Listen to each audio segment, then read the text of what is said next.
August 1947. Inside a sweltering room in Delhi, a man sat hunched over a map, dragging a pencil across the paper. That single stroke was about to dictate the fate of millions. The man holding the pencil was Sir Cyril Radcliffe, one of Britain's most respected legal minds. Up until this assignment, Radcliffe had never written a word about India. He had never even set foot on the subcontinent.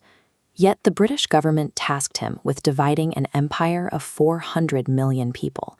He was given just a few weeks, armed with little more than outdated census data, to untangle a dizzying mix of overlapping religions, cultures, and communities.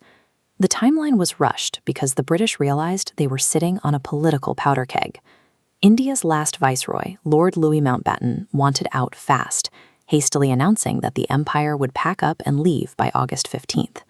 A rushed pencil line, drawn by an ignorant outsider, ultimately displaced 15 million people and left 1 million more dead. To understand how a legal exercise turned into a mass slaughter, we have to look at how that powder keg was actually built.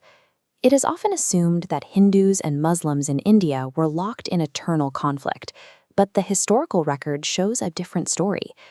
Decades earlier, during the 1857 Revolt, Hindu and Muslim leaders fought side by side against the British East India Company. That unity terrified the British administration. To maintain control, they deployed a deliberate strategy of divide and rule. In 1905, Lord Curzon partitioned the massive province of Bengal directly along religious lines to shatter the local opposition. The turning point came in 1909 with separate electorates. Muslims were given reserved seats where only Muslims could vote. This broke the political system. Politicians no longer appealed to a diverse population. They focused solely on their own religious base, stoking fears to secure power.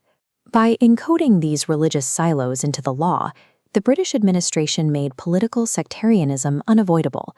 They guaranteed that Indian society would eventually tear itself apart from the inside. By the 1930s, the political landscape had shifted. Muhammad Ali Jinnah, once an ambassador of unity, became the champion of the two-nation theory.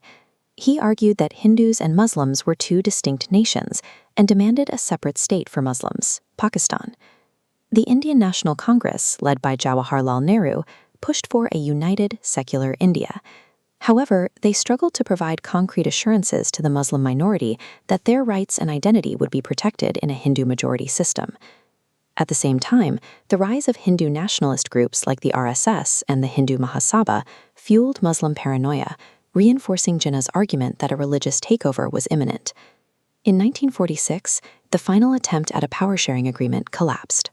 Muhammad Ali Jinnah called for Direct Action Day, which triggered a wave of gruesome street violence in Calcutta, leaving thousands of bodies in the gutters. With negotiations dead and the streets running with blood, partition had transitioned from a radical threat into an urgent, inescapable necessity for the departing British.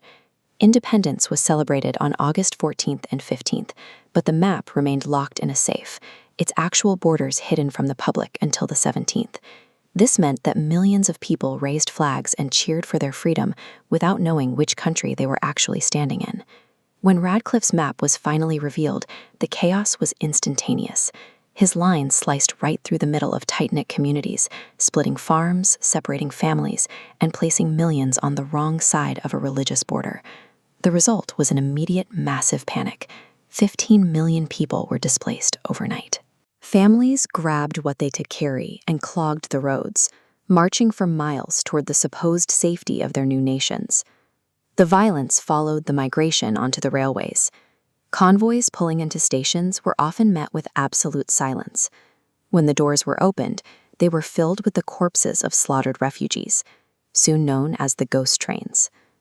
The bureaucratic act of drawing a line in a quiet Delhi room had manifested on the ground as the largest, most violent mass migration in recorded human history. In Punjab, a force of 55,000 soldiers failed to maintain order.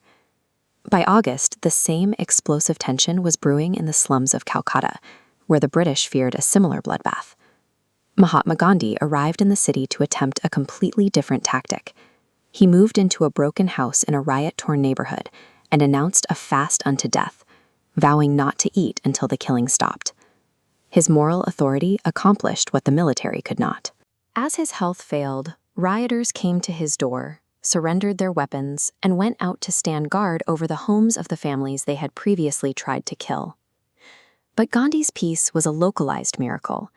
Across the rest of the subcontinent, the survivors of the migration were left to languish in squalid refugee camps, inheriting a generational trauma that defines the region to this day.